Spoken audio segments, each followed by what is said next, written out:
All right, ladies and gentlemen, welcome back to another episode, the latest episode, episode number 4 of Chelsea Aftermath, where it's getting published in both channels, my one and on Ishan's one. Make sure you subscribe to Ishan's channel and give him all the love as possible.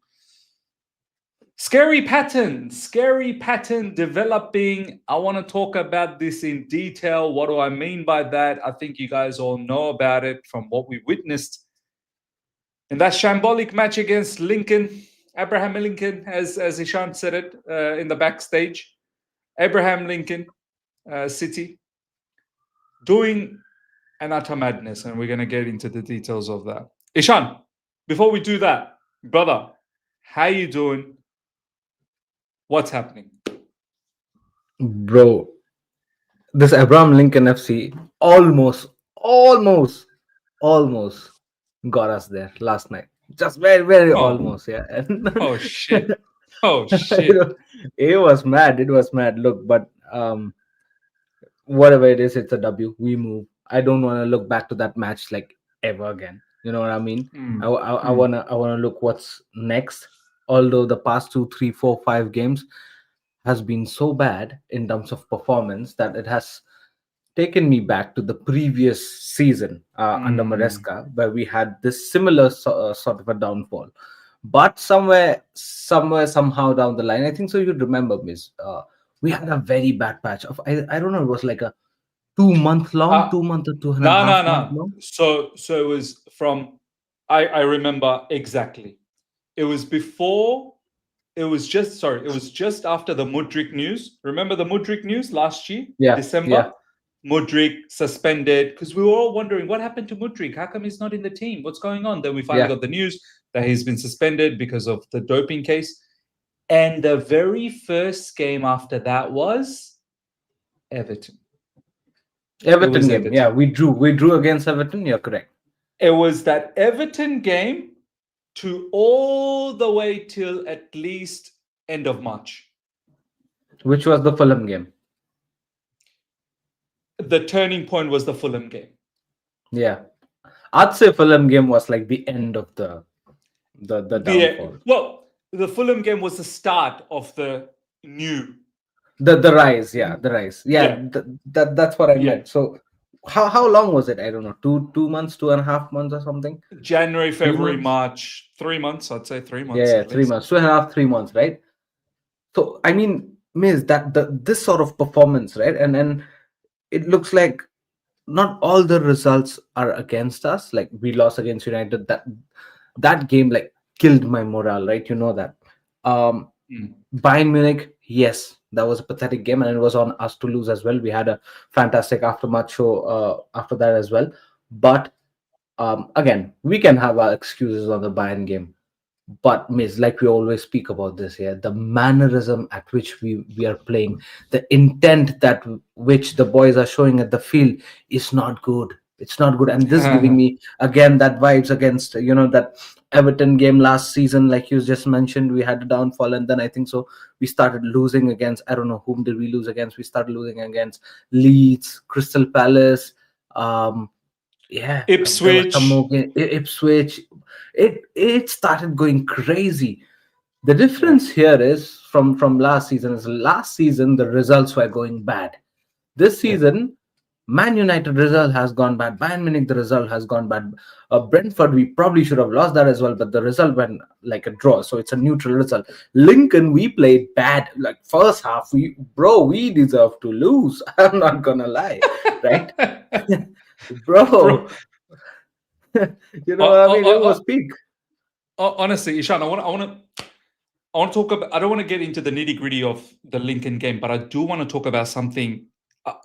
The title, ladies and gentlemen, live chat. Nearly 100 of you guys are live. First of all, smash up the like button. Number 2, subscribe to both of our channels. And number 3, I want to now talk about this scary pattern. Ishan, I was doing the watch along. I've never seen a start like this. You know what the Lincoln brother did? Bro, gully football. Gully football? When you used to Oh play my in the gully in the streets? Bro, the yeah. Lincoln brother lifted the ball up and said, Patong! He he smashed it up in the air. Then the entire gully ran chasing the ball. Right. And bro, from the first second, it was chaos. It was chaos.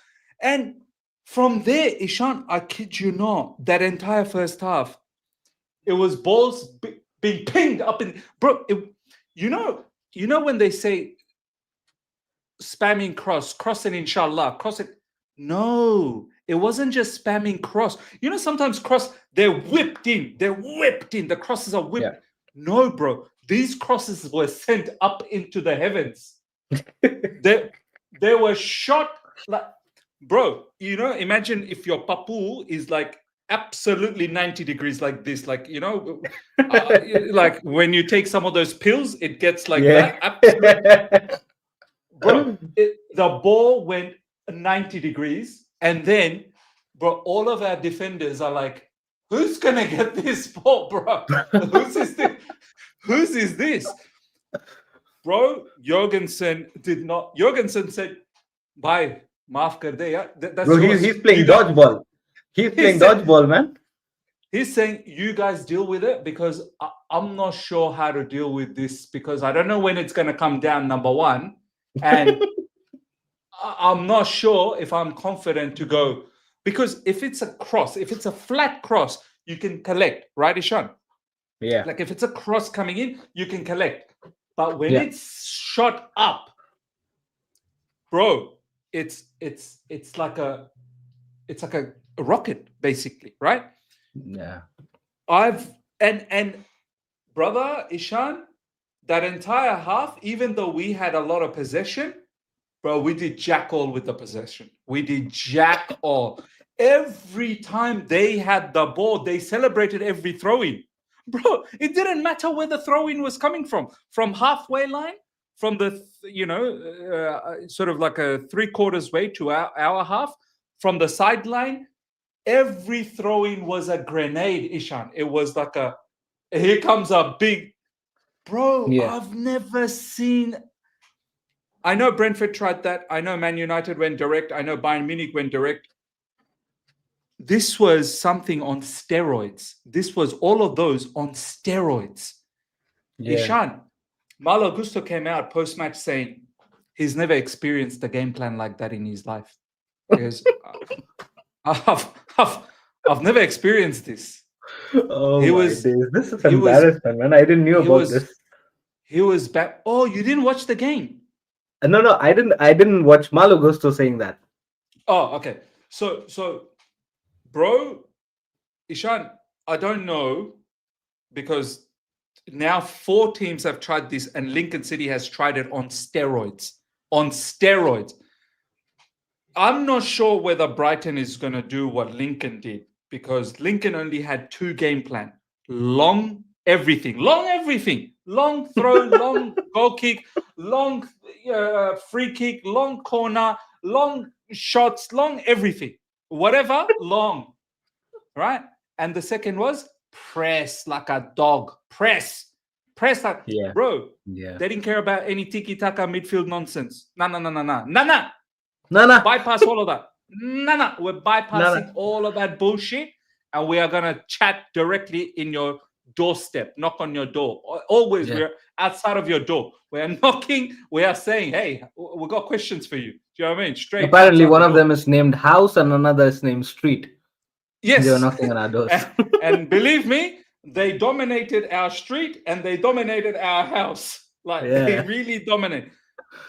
Isham, bro, that was a bit scary for me, because not only they did that tactics, we did not win any aerial duels, bro. We barely won any aerial duels. Yeah. Our defenders had no idea how to deal with that.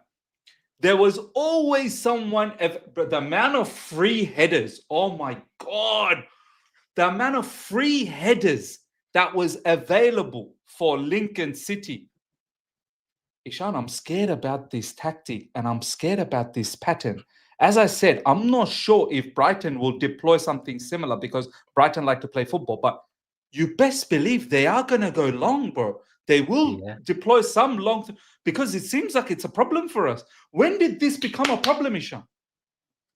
Bro, I don't know what's happening with this long ball. How come has this out of nowhere suddenly, like an RKO out of nowhere, has become an issue? I never thought of that. Although, on the very contrary, I would say that there were, right from the beginning of the season, the first two, three, 4 games, we were actually dominant aerially. We were scoring corners. We looked very dangerous from the corners as well, and then from the long balls. What happened out of a sudden? It seems like you watched that WWE scene when the Sting arrived for the first time, that they had some monument to be uncovered in the stage, Yeah, and yeah, they yeah, yeah. uncovered, right, and in the Sting, and everybody, Seth Rollins and Triple H was like, Yeah, it's like yeah. us, wherever there's a ball, we're like, and everybody's watching, do something. The ball is do something, jump at least, let don't let the opponent jump, or at least do whatever, man. Put your hand, put your leg, put your head, do whatever, at least react. It's like we're scared. Oh my god, what's happening? Oh, it's on you, it's on you. No, it's on you, get it. What's happening? It's It was a total joke. chaos, man. It's And do you know total what, chaos. Ishan? And do you know what, Ishan? Not only we didn't deal with the high ball, we never won the second ball either. Whenever it bounced on the ground, then react. Be the first to react to win the ball. We didn't do that Yeah, either. we don't do that either, man. It's crazy, and very rightly said by you as well. Diff pressed, but isn't it the fact that we ideally like the team that press against us, so that we get more space to run Hmm. in forward, and that's how we've designed our attackers to lay down a counter attack or a counter transition? Isn't this our like a bread and butter gameplay? So what happened all of a sudden? Like, a team that's pressing, it becomes difficult for us. Bayern Munich has done that, and we've capitulated with the, and we've just given away That's goals true. under high That's press. true. You look at the Miz. If you just forget about the entire game, right? Just focus on the Man goals that United we've pressed as conceded. well. Man United pressed as that, well. that's that's where I'm coming, right? Like, I mean, just focus on the goals that we've conceded, right, for the last 2, 3, 4 matches, and since Brentford, I would say, specifically Yeah. since Brentford. Look at Yeah. the game since Brentford and just notice. Forget about, or just go back and watch the goals scored against us, right? You'll see either we've conceded by virtue of our opponents pressing the hell out of us, right, Mm. or long balls, or long through balls, or set piece. These Yeah. are the 4 things that we've conceded each and every single goal. Just go back since the Brentford game and watch every goal. You'll see how correct I am with this statement. Yeah. It's just these 4 things, right? And all these, and I don't know what happened in the Brentford game, and I think so it's very well analyzed by the other teams who faced us post that Brentford game. It has been just those factors which these teams have managed to exploit, including such a low graded Lincoln, and big up to them, the way they came up against us. Big up to them. They really exploited these areas where we are looking vulnerable. That's exactly what's happened since 3, 4 games. And like you said, and like the title suggests, the patterns are scary. The patterns are actually scary, because it's been one game against Brentford that you've been exposed to long balls, long high balls, through balls, set pieces, right? Are you going to commit the same things in the next game against Bayern Munich? All right, Yeah. you say that. All right, fine. Against press, we are good against press. You conceded against press in the Bayern Munich, and that's exactly what Man United came out there and did against us. They pressed hard. They were throwing in long balls. Before that, United were not that much, very much, comfortable with long ball. They were playing the natural game, not very much dominant on the air, right? Come Mm. Chelsea, it's like always on the flanks, always long ball, right? And high press. That's what they did. They exploited Mm. our mistakes that we committed since that Brentford game. That's not the problem. They're allowed to do that as an opponent. They're allowed to analyze things and exploit us. The point is, where is our improvement? Why aren't we working on these things? Yeah. And How and many mistakes are we going to commit, man? I'm tired of and do you this. know what, Ishan? I thought us having Bernardo Cueva, the Brentford set piece coach, because honestly, Ishan, this wasn't a problem for us. This set of stuff that is happening in the last 4 games, specifically since the Brentford one up until Yeah. now to Lincoln, this was not an issue prior Yeah. to the Brentford game. This was not an issue. Yeah. But we got the Brentford set piece coach. We started to be better with set pieces. And now all of a sudden, I don't know what has happened. No one in the live chat, can tell me, Miss, this was always a problem. I'm sorry. When did long balls and when did all of these set pieces become an issue for us? Because I don't recall it being an issue, but it's now distinctly become a problem. It's now such an open wound to the point where Maresca said post-match that they prepared for this. They knew that this is what Lincoln City would do. And this is why he was very upset at halftime, and apparently he blasted the team.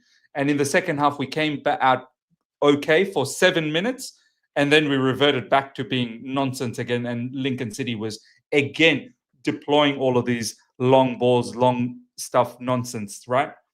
Ishan, Very fair comment by dear Miss. Just before you go ahead, I'll just like Yeah. to read this here. I just want Go to on. know just one thing, let alone the opponent. The third division manager says what he's about to do, and he does exactly that. What is the manager facing, and what is he supposed to do? That's such a brilliant comment, man. DLM, big up to you. But this is exactly. I mean, I was thinking about Messi. Go ahead. I was just going to say, absolutely brilliant comment from DLM Superplex. Okay, Ishan, off the back of what DLM said, if you recall, what did Brentford manager say before the match? What did Brentford manager say before? They're gonna press hard. No, he said every team has their weakness, and we are going to focus on Chelsea's weakness. He said that. Exactly. What did Vincent Kompany say before the Bayern Munich game? We've studied us. They've studied us, and they know what to do. Vincent Kompany watched 40 Chelsea matches. He goes, they should not surprise me one bit. I've studied them. I've done my homework. Yeah. Man United, Amorim didn't say anything, but tactics were same. Yeah, he was spot on. Spot on. What did the Lincoln City manager say before the game? He said he was gonna press hard. He was gonna go high, long balls. That's exactly what he did. What's going on? All of these managers are coming out and just stating what they want to do, and they just go out and do it, and we have nothing. Bro, this is something which Miss. This is something which Maresca was supposed to do, right? And he's good at is expose the tactics of the other manager, just similar to what he did against PSG, right? And also before the not just the PSG game, but the games before that, the way he closed the previous season, and he's supposed to do that as well. How come we've landed ourselves in a situation where people are coming up and exposing Maresca and his tactics, and actually coming before the matches, calling it out and doing that, and us matches going after matches, poor results after poor results, and we are not improving it a bit. I mean, Miss, forget about the starting 11. Yeah, forget about who's playing, who's not playing, bro. At least the mentality, at least your downfalls in the previous game, you should be improving that. I don't see that improving at the moment, and this is why we're coming out and saying that the patterns are getting scary. Because I'm fine. Look, I'm fine with the opposition managers coming up and saying that we know what Chelsea's gonna do. All right, Miss, tell me one thing. They're coming and saying that we're gonna press them hard. It's not like that. We've never been pressed hard. We've been pressed hard, but that's our bread and butter. We like to get pressed against us, right? So that we can launch a counter gameplay, and that's where our bread and butter lies. We like to have our opponents press against us, right? But how did that suddenly, all of a sudden, out of nowhere, RKO became a problem? That was never a problem. How did that become a problem? And if it is a problem, why aren't we improving that? It's been like 3 games now, 4 games now. How are we not improving that? And maybe even the games before that, the other managers who probably lost to us, they've tried to do that, but they couldn't manage to do it they couldn't manage to execute it 100%, right? These are the teams that like actually went out there and executed. Brentford, I'm sorry, if they could have been a bit more clinical with the defense, they would have exposed us totally in the game, right? Because they literally, you know, checked us on those areas where actually we are vulnerable. They did that, Brentford. Similarly with Bayern Munich, they pressed. Look at the second goal. Wasn't it a result of over pressing, right? We Hmm. succumbed under pressure. That was over pressing, right? First goal again, of course, everybody, and then the other two goals, everybody can argue, but look at the all the goals, individual mistakes after individual mistake. Last night against Abraham Lincoln FC, the goal that we conceded, individual mistake. Who's gonna teach that, miss? Who's gonna teach that? It's been now mistakes after mistakes, game after game after game. Who's gonna teach that? I mean, this is not something which manager can do. It's also on the players. So Do you as a know what? unit, miss. Yeah, Do, go on. do, do you know what? Do you know what, Ishan? I was I was disregarding a lot of these type of comments from Ashraf previously, but I think I need to now seriously um, deep this issue a little bit more. Ashraf says, easier said than done. It's very hard to defend such long balls and everything because your defense is not capable of doing that. We don't have Arsenal CBs. Ishan, the live chat knows, you know, I've been backing the team and I still back the team. I still expect the team to do well and I expect us to be in the mix in the Premier League. It's still early days. I expect us to be one of the title contenders. I know it sounds very ridiculous, but I've said why I feel that way, but obviously I'm going to be proven wrong if this continues, right? Yeah, But one of the things I did say in all of in my logic behind why I believe Chelsea should be title contenders, in my opinion, is I felt that our defense is a lot better than what they are performing. That was my theory, that I have yeah, seen players like Chalobah, Tosin, and all of these players defend a lot better, right? One thing I probably didn't contemplate is how much better are they if the tactics are like this? If the tactics are like Lincoln City tactics, if the tactics are like Brentford tactics, when yeah, they are doing long throws, when they are shooting the ball up in the air, how yeah, good are these defenders in those situations where they are so dominant in the air and they are so reactive to the second ball and so on and so forth? Because when it comes to the ball being on the ground or even the normal kind of crosses, they seem to be fairly good. They can manage those defensive situations. But I think Ashraf has a point here.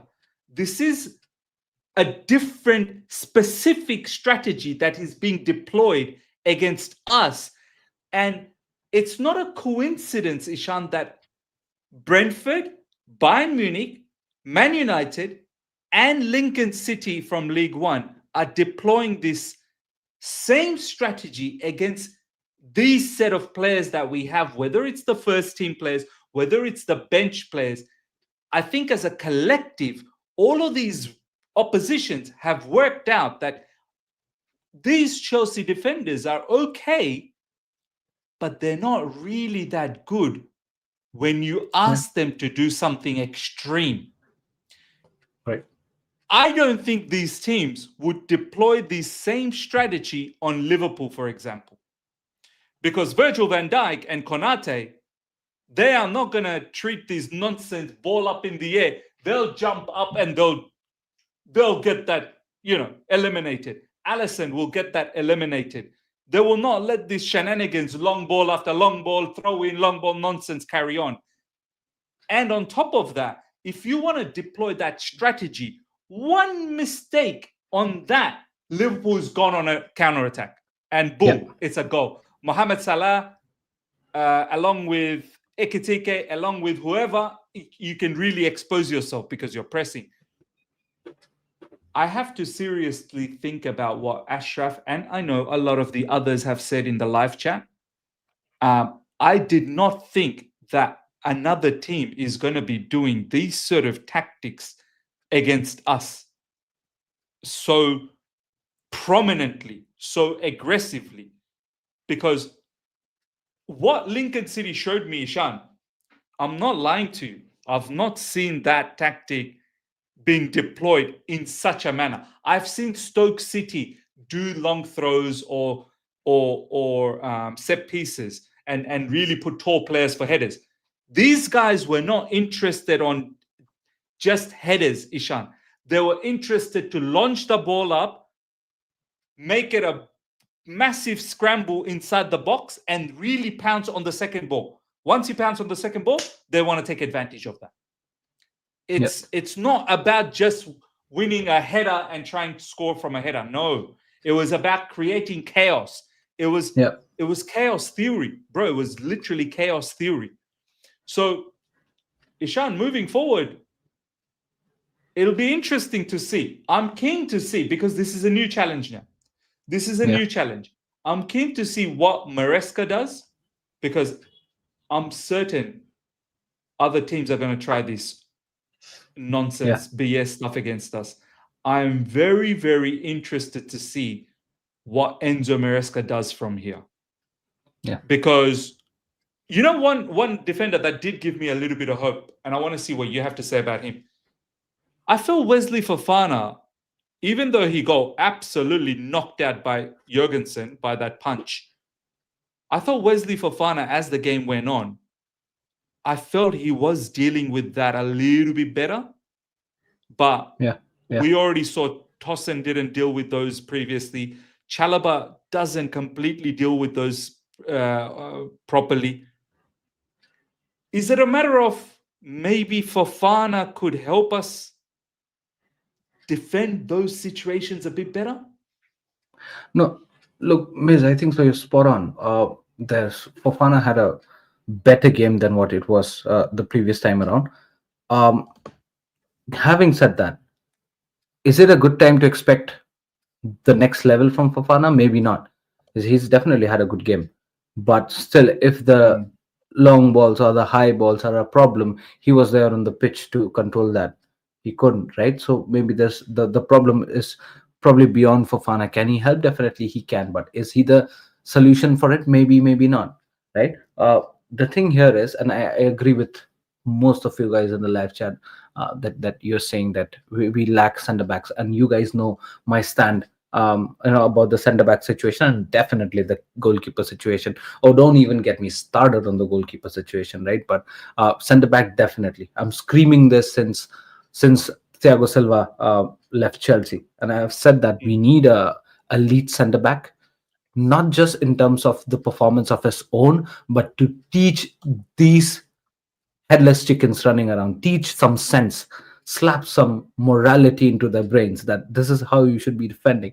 Because lo and behold, if Thiago Silva was still there in the squad, means you wouldn't have seen this problem at all. Not just because Thiago Silva is superior in the air with his aerial abilities, but also the way he would captain the squad or probably anchor the defense to not allow them to make these stupid mistakes that we've made for the past 2, 3, 4, 5 games. And this, look, miss, we come to this situation where the team is making mistakes after mistakes after mistakes, and there's no there's no guiding light, there's no pillar to lean on to. Someone like a Silva was that. Now we've lost. He's gone. He's sailed on to the next ship. That's good on him. Why didn't we get the replacement of a similar stature to the Thiago Silva? That's my question. And until we don't have that, I'm sorry, miss. I'm sorry. We'll have good games. We'll have good patches, like the patch we had last season. At the end, thankfully, Colville stepped up. He had a better performance game in, game out. He took us out of the situation, made us qualify into the Champions League, and also defensively we look better. Come on, to this date, this season, Colville injured, bang. Now who's there? And don't get surprised, miss. Even if Colville was there was no guarantee that this situation wouldn't have come. Why? Because the spine, the lack of experience was still there. And it's these kind of situation where the team, there are individual mistakes, that there are errors leading to goals. It is these kind of special situations where you need these experienced players to guide you through, to have a stick around your back that, bro, do not do this, and at least even in the pitch guide them out, anchor the game out. But we lack that. We lack those characters in the team, and hence this, we're coming here to talk this, because we're getting exposed into some things that should never be a problem. How big of a Absolutely. problem is a long Not ball, at man? an elite level, not at like Yeah. an elite level like Chelsea Football Club. You can imagine maybe, my local club having these type of problems. Chelsea No, Football Club having these type of problems is bro, miss, since quite when did we quite started shameful. speaking on? Yeah, look, I mean, since when did we started speaking on Chelsea Football Club having a problem against opponents who presses hard? I mean, we like opponents who presses. I mean, that's how we create spaces and exploit gaps, and then we try to score. That was our strength. That was our bread and butter. I'm sorry, how did that become a vulnerability to us? And even if it is, we should be very well equipped and good enough to come out of it straight away in the next game. I understand there are some teams who presses in a very tactically poised manner, which is difficult to come out of. But the next game, or probably the next half, come out with something better to counter that, right? How can this be an issue for like 3, 4, 5 games, and especially someone like against a Lincoln or a United, who we definitely know that we are better than them? Definitely, right? Bayern Munich, still you can I agree. understand that it was Allianz Arena. They're a better team, probably. We are not matched to them into some of the qualities that we speak of. But the other games, we definitely should have seen them out, man.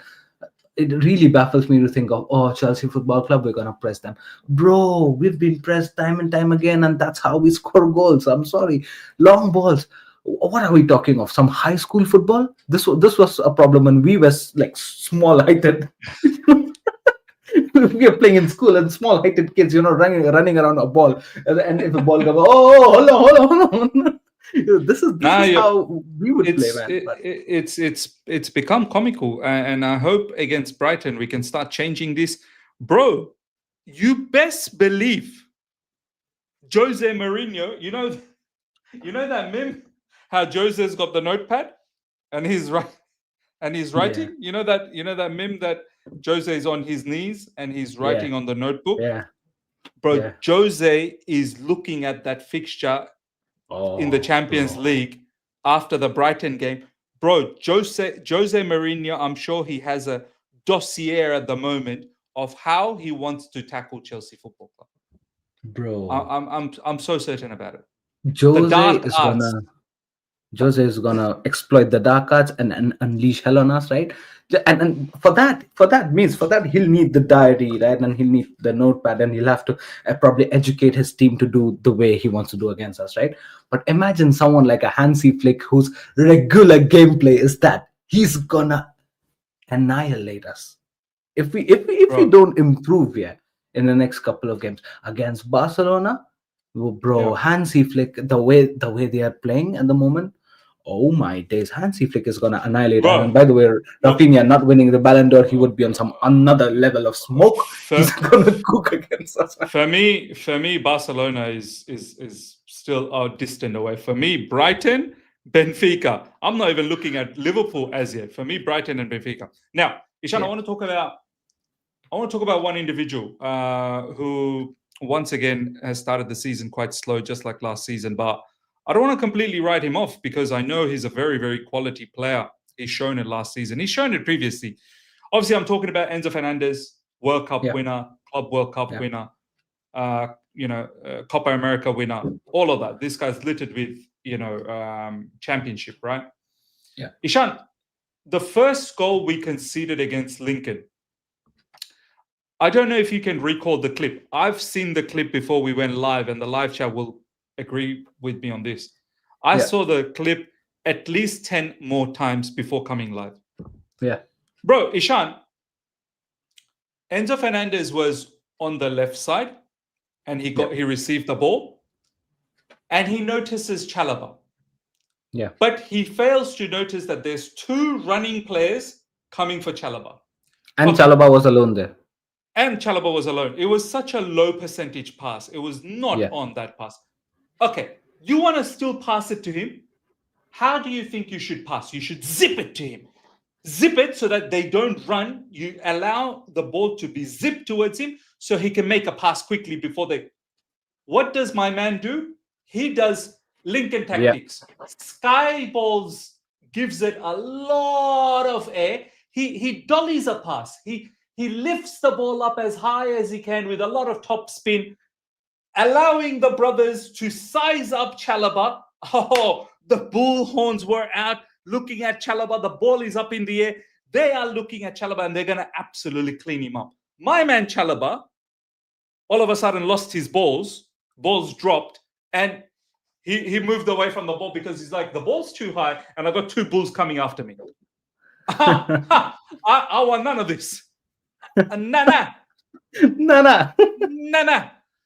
So we can sit here and complain about Chalaba all day long. What are you doing? Who's going to talk about that nonsense pass on your final third when two running Lincoln City players are hot on your trails? Bro, first of all, what type of thinking is that? Because that's an unforced error. Yeah. No one forced you to make that error. You made an Correct. unforced error, which led to the goal. Bro, I don't know what's happening with Enzo Fernandez. His ball playing is not being sharp in these early stages. Yeah. And his ability to cover ground has also disheartened him as well. Yeah. Bro, if this guy is still finding his feet slowly but surely, Yeah. don't you think it's wise, brother? Maybe take a game, Enzo Maresca. Don't you think it's wise for him to sit down? Andre Santos, Ishan, for me, bro, he was dynamic. Yeah. He was robust. He was covering ground. He was challenging. He showed physicality. He showed some balls, bro. Yeah. Bro, against Brighton, I'm telling you, when Brighton want to turn it on, Ishan, I watched the match against Spurs. If they want to turn it on, bro, they'll turn it on. We've been victim for it. We've been victim of it. We've been victim of it against Brighton. We've been smoked by them before. Yeah. So I need a victory against Brighton, Ishan. It's a non-negotiable. I'm already putting. You know what my preview is going to be? My preview is, I'm already celebrating the victory. You come and join me now. I'm already there. You come now. I'm here already celebrating 3 points. So the team, you come now. Yeah. I can't imagine anything less than 3 points in this game. But I'm worried about Enzo Fernandez because this brother's moving a little bit funny in these early stages of this season. No, man, Enzo Fernandez has been scratchy for some good games now. And the position that he holds, in the team, and the area that he's supposed to cover in the team, be it on the ball or off the ball, it's so important, man. It's so important for the team. And you'd see, Miss, the games that we play good, or probably the game you would say that we've played well, just go back to the game and watch Enzo Fernandez idly. Just focus on him.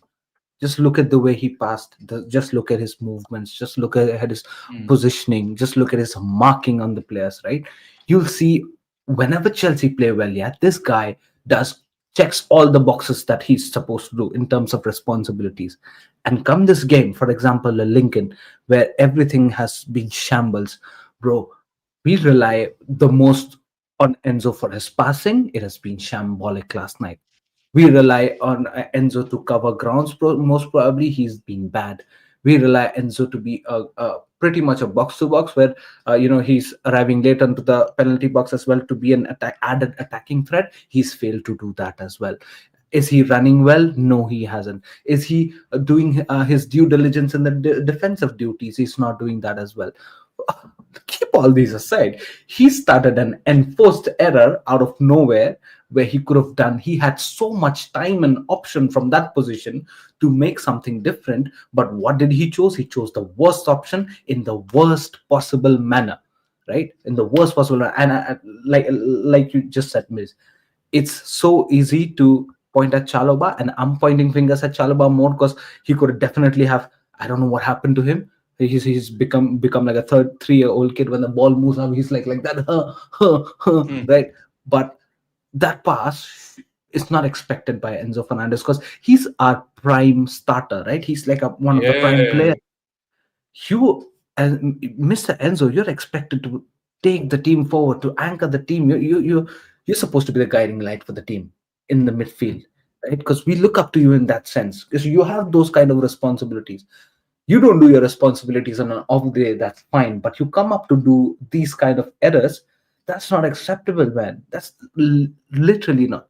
If that pass was done someone like from an Andre Santos, I would have been all right, fine. I mean, he's Mm. not a regular starter. He's had his Inexperience at this level. Yeah. inexperience, right?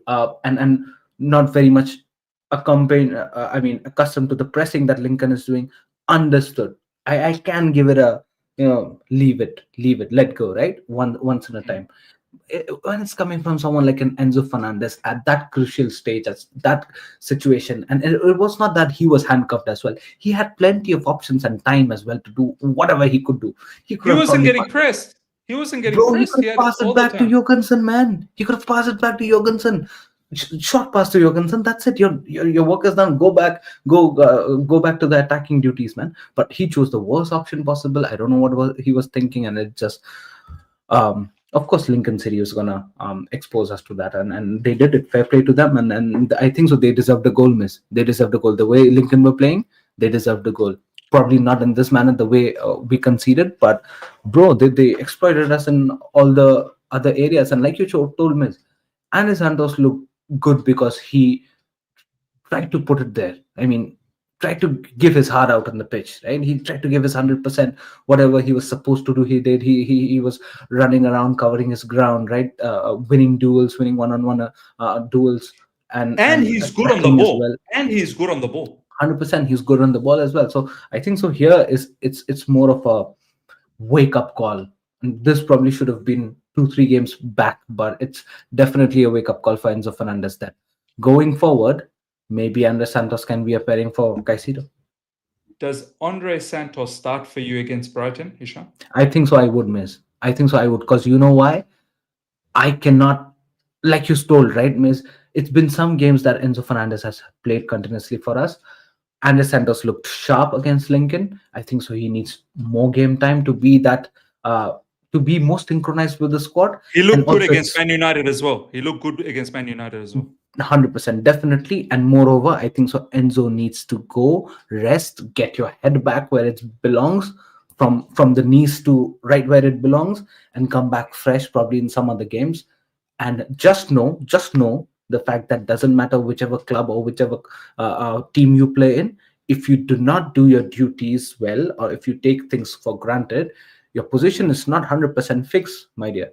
Things are going to go left if you, and especially at Chelsea Football Club, 2 3 bad performances, and especially mistakes like that, it's going to be difficult for you. As much as I want to, you know want you to start Enzo, because I literally like the gameplay that he brings in when he's had his A game. But if you throw stinkers like that, I'm sorry, I can't back you, man. And for me, it has to be Caicedo and Andre Santos starting at the Brighton, and probably Enzo coming in the second half, just to realize the fact that, bro, you need to pull your socks up and get better. Or I might even go with Caicedo, Andre Santos, and Enzo Fernandez. Enzo Fernandez, you play number 10. You play up front. Andre That's Santos, a fair Caicedo, shout. Yeah, stay at the back. that's a fair shout. Yeah. Just in case, because there's no Cole Palmer, and Yeah. it looks like Enzo Maresca doesn't want to use Mark Gu. So Gia Pedro has to start as a striker, or else we don't have a striker unless. So you're saying I don't Bonanote want is to. not playing I because he don't think looked so, sharp as bro. well. He looked He sharp as look, well. but is my man gonna use Bonanote? Is Enzo Maresca? Enzo Maresca seems like he doesn't rate any of these players that we brought in. Yes, let's talk about that, man. What's happening? We're going to talk about this just quickly. Varia man, big up. Shout out to my man, Varia man. He just reached out to me earlier on today, ladies and gentlemen. Little bit of surprise, hopefully, waiting with Variaman. His actually name is Aryaman, but he goes with Variaman. A bit of a nice little take on that name. So yeah, do look out. Hopefully, some surprises. You might start seeing him coming into the channel very, very soon and joining us. So interesting times in the other side of the coin, and Ishan TV coming up for us. So that's something cool that's going to happen, hopefully, down the track. Ishan, yeah, Enzo Maresca, I'm not really sure whether he's. This is a bit of a problem for me because you've been given this squad. You need to utilize this as much as you can. But it seems like my man is a bit reluctant on using. Bonanote wasn't even in the bench against Man United, Ishan, if you remember. He wasn't even in the bench. So my man can't even get to the bench, let alone get game time. I'm not sure. I'm not sure whether he's going to be picked or whether he's even going to start. He looked okay, of course, but against Brighton, okay is not going to cut it, Ishan. And I know Bonanote is from Brighton. Maybe he might have something to prove. But then again, we thought Garnacho has something to prove against Man United, and Garnacho never played. Ishan, I'm not sure, bro. I think this will get Enzo Maresca in deep trouble. If you don't trust your squad a bit more, it will only get you in trouble. Now, I understand you might not have got everything you wanted. I get it. I understand that. But you still have enough quality players and you have the squad, other players, to get something at. You're telling me, Sean, you're telling me that we can't get a victory against Brentford, Man United, or Brighton coming up without having a Galactico style of team? Like, you're telling me with the squad that we have, it's incapable of beating Brentford, Man United, and Brighton. This is such a special topic to talk about at this point of time specifically, Miss, because there are two topics to talk, but it funnels down to one major topic. Bonanote can't play anyway. So yeah, fair enough. But Garnacho is also an option. So the point here, what we're trying to make is Maresca not using the bench versus a bench being incompetent, right, or not being at the quality that we'd like to. Because we've seen Garnacho played yesterday. We've seen Jamie Bino Gittins play, right? Achimpong we've seen at the beginning of the season, but he's not been used. At this stage, he probably should have at least been there in the second half, but he's not, right? I don't know if he's injured or not. He's no ill. news He's about ill. that. He was ill. Yeah, he was ill. there you go. If he's ill, then fair enough. But Maguire not being used, right? Even at the scarcest of the situations where he should have been used, probably against a Bayern Munich or a Man United, he was not being used, right? And there are plenty of the bench, right? Which Maresca probably can use, but it's not being used. Tyreek George being played as a number 9. We all know that Tyreek George is not a number 9, right? The goal that came yesterday, forget about that. Probably you can start him in the Brighton. He's not a number 9. His movement, his awareness, right? The positions that he take is not. He's not thinking He's like not a number striker. 9. He's not not a striker. Let's get that away, right, from the road. So if that's the case, where Enzo Maresca can come on, and like I told in the last aftermath episode as well, that he was this close to join Fulham, right? He was on the verge of leaving Chelsea Football Club. It was this close. So that surely means that Enzo Maresca does not need him as well. That's why he was okay to sell him to Fulham, or else he could have surely blocked this, right? Now out of nowhere, you're coming out and saying that, oh no, let's start Tyreek George as number 9. Probably I believe him more than Maguire. Make it make sense, man. Make it make sense. And even if that's the case, he's not the quality that the quality that we require at number 9. He's not bringing that into the table, right? He's not bringing that into so what are you trying to imply here? Did you wanted more players? Was the transfer market a failure for us? Which I probably somewhat agree to it. Is our bench incapable of playing even teams like a Lincoln or a Man United, which probably should have, someone like a Mangu should have featured, or it's just that Maresca as a manager is like he's just on a different stratosphere of thought process that I don't want to play those players. He's just written it down in his notebook that he's not going to play. What is going on? I'm This is beyond me, man. I don't I understand how they've tried to manage recall Maguire and not give him a single minute since he's come back, and there've been so many matches that he could have played. Do you know what? I'm starting to feel what the live chat was saying. I don't think he rates these players. I'm starting to think, because if you rate them, you use them. So I'm starting to think he probably doesn't rate them enough. Maybe he's still working with them. Maybe eventually down the track he might rate with them. Whatever the case is, he doesn't trust them now. He does not trust them at the moment. But what I'm saying is that if you don't trust them a little bit from now on, you're only going to get yourself into trouble, Maresca, because you are utilizing all of these other players in an aggressive way. Like you're playing them non-stop, and it feels like some of these players need help. Do you know what I mean? Like João Pedro up front is only very good if he has Cole Palmer behind him. Okay? Yeah. João Pedro up front is only good if he has Cole Palmer behind him. Now, Cole Palmer, I don't know how long this guy's gone for. There's been no news about him. Maybe we might hear some news today. Yeah. But I get the feeling Cole Palmer is probably out for a little bit of time. I don't think we're going to see Cole Palmer before the international break. Yeah. So now we have a predicament. Now, well, there's no Cole Palmer. How effective is João Pedro going to be as a striker now? Because, Estevar could play there, but that's a lot of, that's a lot of pressure on a young player. I'd rather Estevar keep playing on the right. Can Enzo Fernandez be the same player as Cole Palmer in that position and feed João Pedro? I don't think so. So now you want to bring João Pedro behind, right? Now you want João Pedro to play as a number 10, what Cole Palmer was doing, because João Pedro is capable of doing that. But João Pedro was linking up with Dilap. Before Dilap got injured, João Pedro was linking up with Dilap, because that's the same plan we used with West Ham. That was what we used with Fulham until Dilap got injured. So now that Dilap is not there, my man Enzo Maresca, he doesn't seem to trust anyone else, as we've already mentioned. He doesn't trust. I will be shocked, Ishan, if it's Tyreek George up front and João Pedro behind Tyreek George. I'll be shocked. Yeah. I mean, don't be shocked. That is a possibility, though. I would say that will be a possibility.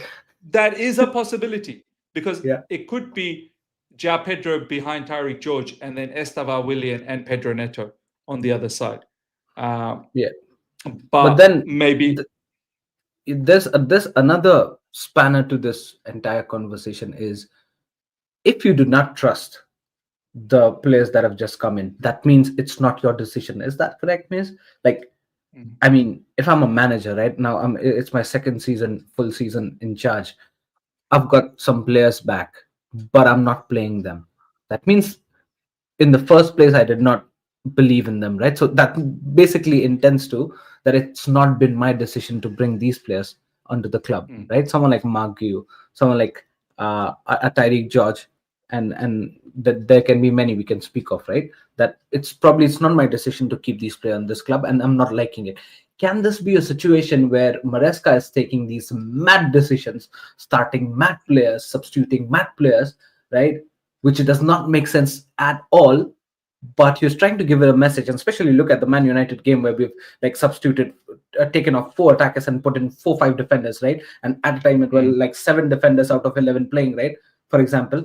And probably isn't this a message that Maresca's wanting to give, that he's not happy with the transfer market that Chelsea went through, and he just does not like the attackers that Chelsea brought in, and probably he does not want to give them a chance because he does not believe in them, and it wasn't his first decision. I mean, it wasn't his decision in the first place. So isn't this an indication? Because especially if you focus at the Man United match and also following up with the Lincoln match, it's mad to think of some players not getting started, especially among you. And by the sources, he could have probably played last game against Lincoln, right? That's another howler, Ishan. How Chelsea doesn't know the new rule change?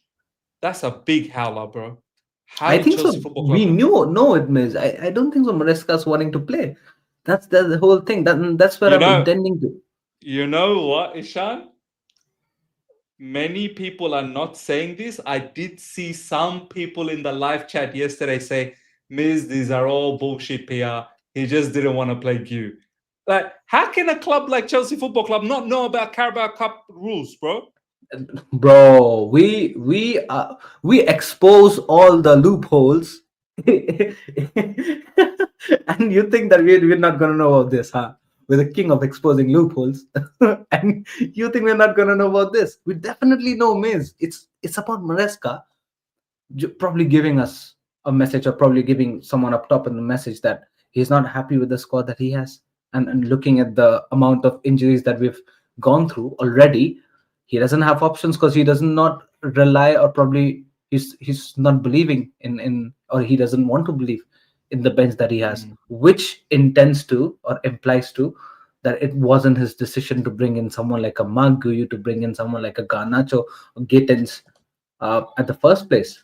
And maybe Achempong also at this point of time, because I think so he should have got more game time comparatively to what he's got from the beginning of the season. So there, if you'd ask me, Missy, as much as I'd like to look into more into the brighter side of things, I think so there's something deeper, something heavier cooking behind the curtains, because it's not normal to me, Miz, anymore. You know what I mean? And I trust me, I don't want to make a mountain out of it. Trust me, I don't. I really don't.